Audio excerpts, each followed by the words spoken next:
Dalam pelaksanaan suatu pembangunan, selalu diawali dengan sosialisasi.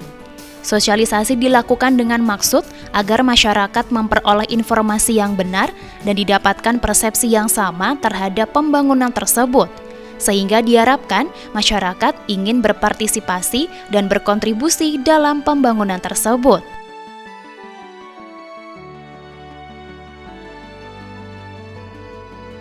Salah satu persoalan tanah yang terjadi di Indonesia adalah masalah pembebasan tanah untuk pembangunan kepentingan umum. Masalah pembebasan tanah sangat rawan dalam penanganannya, karena di dalamnya menyangkut hajat hidup orang banyak. Apabila dilihat dari kebutuhan pemerintah akan tanah untuk keperluan pembangunan, dapatlah dimengerti bahwa tanah negara yang tersedia sangatlah terbatas. Oleh karena itu, satu-satunya cara yang dapat ditempuh adalah dengan membebaskan tanah milik masyarakat.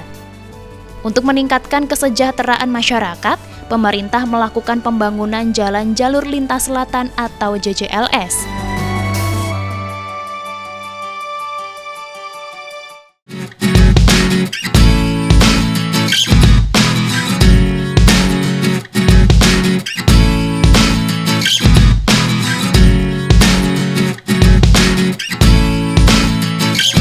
Provinsi Daerah Istimewa Yogyakarta menjadi salah satu daerah yang dilalui pembuatan Jalan Jalur Lintas Selatan.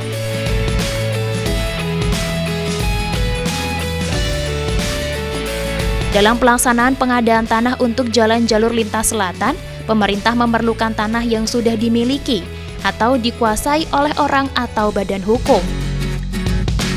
Pemerintah tidak bisa melakukan pelepasan tanah secara semena-mena karena ada beberapa proses yang harus dijalani. Perencanaan proyek JJLS ini dimulai sejak tahun 2003. Kemudian pada tahun 2005, proses pelaksanaan dalam pembebasan dan ganti rugi lahan mulai direalisasikan untuk wilayah Kabupaten Gunung Kidul. Anggaran yang digunakan terkait dengan ganti rugi proyek JJLS melalui sharing antara APBD Provinsi sebesar 90%.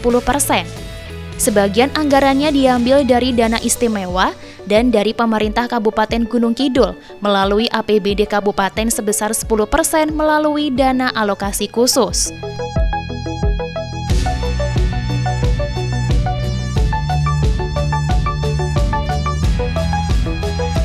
Pelaksanaan dan pembebasan tanah dengan memberikan ganti rugi melalui berbagai macam proses, dimulai dari pendataan, penilaian, dan pelaksanaan. Namun tidak secara serentak dalam pembebasan lahan JJLS yang wilayah di tiap kecamatan. Prosesnya melalui bertahap. Pembangunan ini dilaksanakan di 8 kecamatan dari total seluruh 18 kecamatan yang berada di Kabupaten Gunung Kidul, meliputi Kecamatan Panggang, Saptosari, Palian, Tanjung Sari, Tepus, Rongkop, Giri Subo, dan Purwosari. Saat ini tengah dilakukan pembangunan trase Jeruk Wudel Duet di perbatasan Gunung Kidul Wonogiri, Jawa Tengah. Jalan sepanjang 10,6 km tersebut dibuat dengan total anggaran yang dialokasikan sebesar 282 miliar rupiah.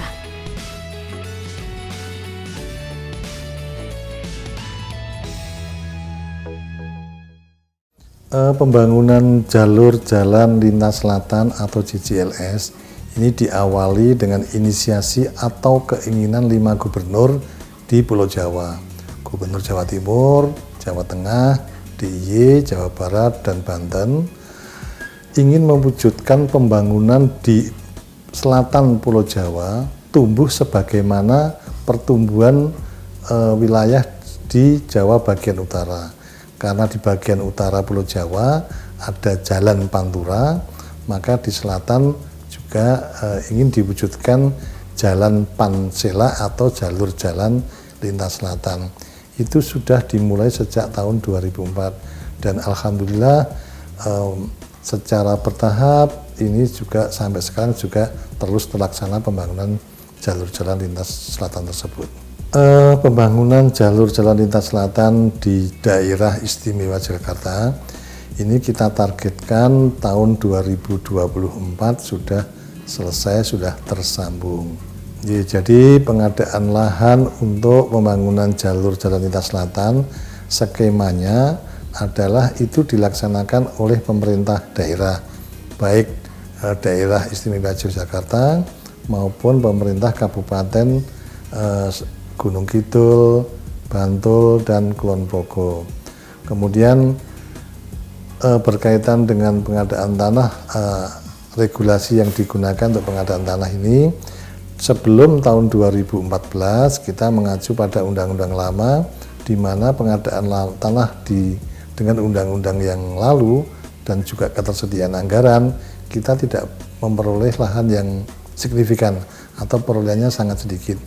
Seiring dengan adanya anggaran keistimewaan Jakarta serta digunakan pedoman pengadaan tanah dengan Undang-Undang 2 tahun 2012, di mana dengan Undang-Undang 2 tahun 2012 tahapan pengadaan tanah lebih terjamin kepastiannya, sehingga pengadaan tanah dapat berjalan dengan lancar.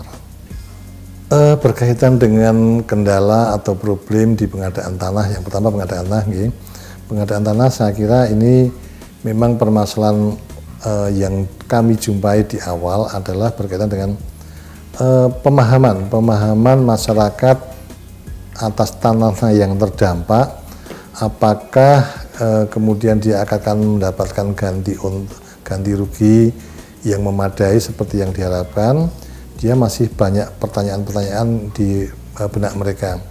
Alhamdulillah dengan penjelasan sedemikian rupa bahwa sekarang ini boleh dikatakan tidak ada ganti rugi, namun ganti untung, sehingga masyarakat yang terdampak pembangunan JJLS ini dapat terlaksana dengan baik.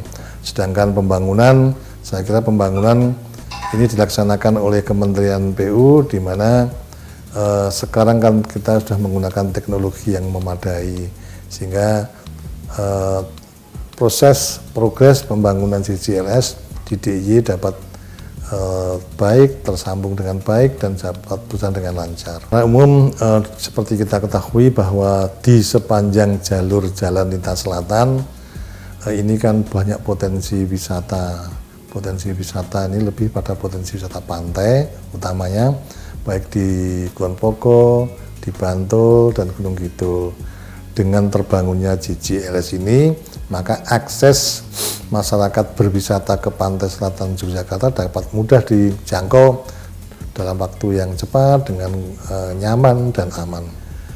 Kita targetkan di tahun 2024 nanti JJLS bisa tersambung dengan sistem dengan 2 lajur. Insya Allah nanti di tahun 2024 apa yang kita rencanakan JJLS bisa tercapai seperti yang direncanakan. Kalau tadi saya sampaikan di awal tahun 2024 nanti selesai 20 tahun. Harapan yang kita harapkan sebagaimana kami sampaikan di depan, tentunya wisatawan yang ada di Yogyakarta mengunjungi pantai selatan dapat berakses, dapat mengadakan mobilitas dengan nyaman dan aman, kemudian dengan kegiatan pariwisata yang semakin meningkat, insya Allah pertumbuhan ekonomi masyarakat setempat juga akan meningkat karena menangkap peluang yang ada di potensi wisata tersebut.